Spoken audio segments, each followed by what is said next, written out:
petit message important, n'oublions pas, on remet les pendules à l'heure. Le Rabbi nous a dit que aujourd'hui, plus aucun juif ne sera en dehors de la Géoula.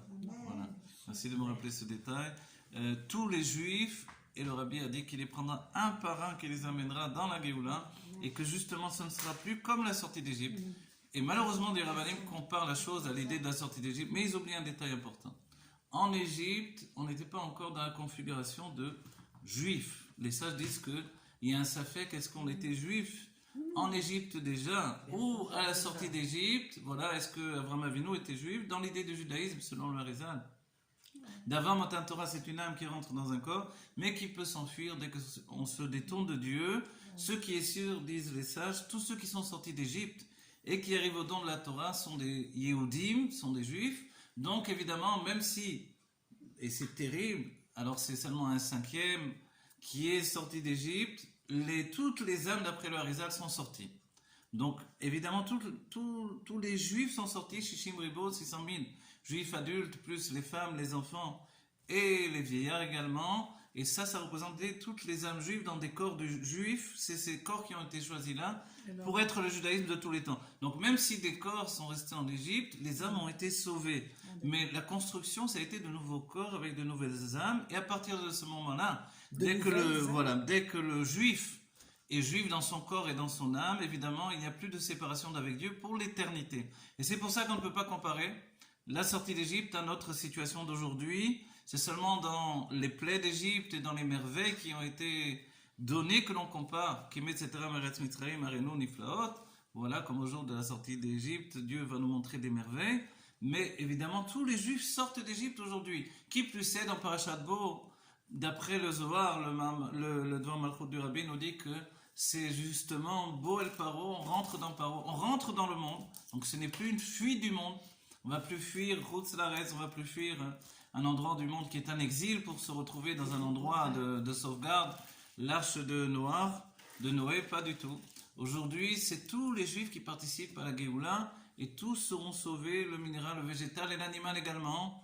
Donc chaque juif participe et sera dans la Géoula parce que Bishvili Nivra Olam, pour moi le monde a été créé. Donc aujourd'hui on ne peut plus parler de cette manière-là, c'est juste un manque de connaissances profondes.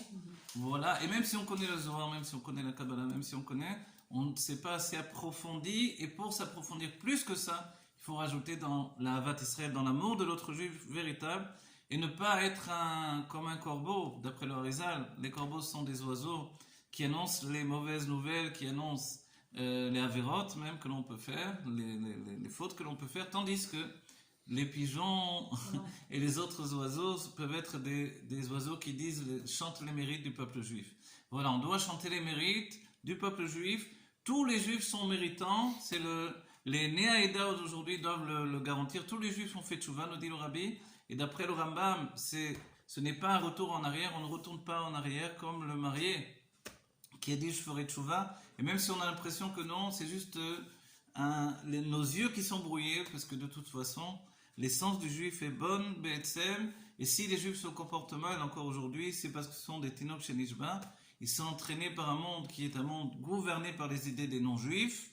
Donc aujourd'hui, en Eretz Israël, en Chutz La'aretz, nous sommes tous victimes de l'attaque de ce monde qui vient de l'extérieur, que ce soit le communisme et le bolchevisme pour la création de l'État d'Israël, cette politique qui continue, qui perdure en Eretz Israël et qui amène encore évidemment des manquements et des fausses décisions et des sujets d'irresponsabilité totale par rapport à l'intégrité du juif et de la terre d'Israël et de la religion également, et que ce soit en Chutz La'aretz également le fait de s'attacher à d'autres courants qui peuvent nous détourner de Torah et Mitzvot, y compris le courant de l'argent et l'investissement dans toutes les choses. Mais nous sommes dans le monde, on a besoin d'argent, on a besoin de travailler, on a besoin d'être riche.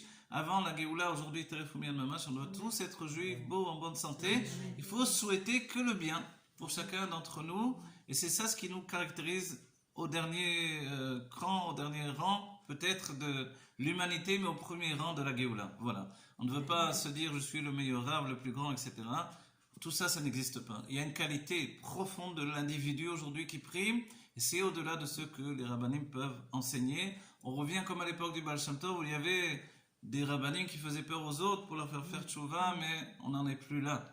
La chassidoute s'est dévoilée, on ne peut plus revenir en arrière. Le chesed, la générosité et le lien avec l'identité profonde du juif, c'est au-delà d'être en Eretz Israël ou en dehors d'Eretz Israël. Chacun doit être délivré aujourd'hui et va être délivré aujourd'hui parce que tous nous sommes les enfants de Dieu, il nous a choisis. Voilà. L'Echaim ou l'Ivracha, que du bonheur, la Géoula, Métil, Vashkema, Teref ou Miyam Namash. Amen.